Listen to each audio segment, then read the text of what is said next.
السلام علیکم ناظرین، آج سوموار 13 جون 2022 عیسوی ذی-القعدہ 1443 ہجری کی 13 تاریخ۔ وادی سے شائع ہونے والے اخبارات کی سرخیاں لے کر ندائے کشمیر ملٹی میڈیا سے میں ہوں آپ کا میزبان شیخ تجمل۔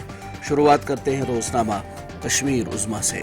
دربگام پلوامہ اور سنگم عیدگاہ میں دو الگ الگ جھڑپوں میں 4 ملیٹنٹوں کے مارے جانے کی خبر کو لگ بھگ سبھی اخبارات نے شہ سرخی کے بطور شائع کیا ہے۔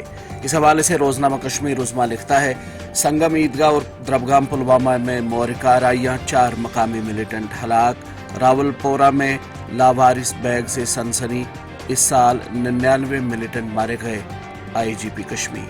اسی خبر کے حوالے سے روزنامہ تعمیل ارشاد لکھتا ہے، سری نگر اور پلوامہ میں مورکہ آرائیاں، 4 مقامی ملیٹنٹ ہلاک، اسلحہ و گولہ بارود بھی ضبط، دونوں علاقوں کا محاصرہ ختم، امسال 100 ملیٹنٹ مارے گئے، آئی جی پی۔ روزنامہ آفتاب کی سرخی ہے، دربگام پلوامہ میں رات بھر جاری رہنے والی جھڑپ میں 3 ملیٹنٹ از جان، پالپورہ سنگم میں مختصر شوٹ آؤٹ، ملیٹنٹ ہلاک، مہلوک جنگجو 2 پولیس اہلکاروں غلام حسن ڈار سنگم اور سیف الدین قادری ساکن آچار سورا کے قتل میں ملوث تھا۔ گزشتہ 24 گھنٹوں کے دوران 4 ملیٹنٹوں کی ہلاکت، پولیس اور فورسز کے لیے کامیابی، پولیس ترجمان۔ روزنامہ صبح کشمیر کی ایک سرخی ہے، لیفٹیننٹ گورنر منوج سنہا کی صدارت میں انتظامی کونسل کی میٹنگ، جموں کشمیر میں ایس آئی اے کے قیام کو منظوری دی، 252 اسامیاں تشکیل۔ روزنامہ آفتاب کی ایک سرخی ہے، حکومت نے ہاؤس بوٹ مالکان اور شکارہ والوں کو ریلیف فراہم کرنے کا کیا فیصلہ، انتظامی کونسل نے جموں کشمیر میں ایس آئی اے کے قیام کے لیے 252 اسامیاں مورد وجود میں لانے کو منظوری دی۔ بالا کوٹ پنچ میں حد متارکہ پر دھماکہ، 2 فوجی اہلکار زخمی، یہ سرخی ہے روزنامہ تعمیل ارشاد کی۔ ریونیو پاس بک جاری کرنے کا طریقہ کار تیار، 15 اگست 2022 آخری تاریخ مقرر، آپ کی زمین آپ کی نگرانی اسکیم کا آغاز، ایک تاریخی کامیابی، یہ سرخی لکھی ہے روزنامہ تعمیل ارشاد نے۔ روزنامہ کشمیر عظمیٰ راہل بٹ کی ہلاکت کا 1 ماہ مکمل ہونے پر لکھتا ہے، راہل بٹ کی ہلاکت 1 ماہ مکمل ہونے پر بھوک ہڑتال۔ اسی اخبار کی ایک اور سرخی ہے، کشمیری پنڈتوں کی باعزت بحالی یقینی بنائیں گے، 3 دہائیوں کے چیلنجوں کا مقابلہ کرنا ہے، پرہلاد سنگھ پٹیل۔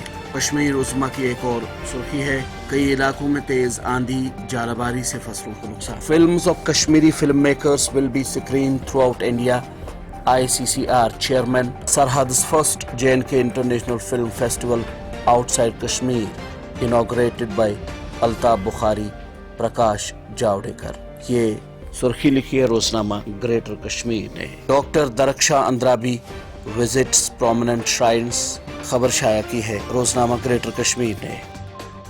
تعمیل ارشاد کی ایک اور، کشمیر میں کورونا کی رفتار بدستور دھیمی، 11 نئے کیسز، کوئی اموات نہیں، 4 شفایاب۔ بعد دوپہر موسمی صورتحال میں تبدیلی آنے کا رجحان برقرار، شمال و جنوب میں ابر آلودہ موسمی صورتحال کے بیچ تیز ہواؤں سے خوف کا ماحول، شمالی کشمیر کے کئی علاقوں میں شدید نوعیت کی ژالہ باری سے میوہ باغات کو نقصان، کھڑی فصلیں تباہ، یہ سرخی ہے روزنامہ آفتاب کی۔ تعمیراتی سامان کی قیمتوں میں مسلسل اضافہ، صوبائی انتظامیہ سے تعمیراتی سامان کی قیمتوں کا سنجیدہ نوٹس دیے جانے کا عوامی حقوق کا مطالبہ، یہ رپورٹ شائع کی ہے روزنامہ صبح کشمیر۔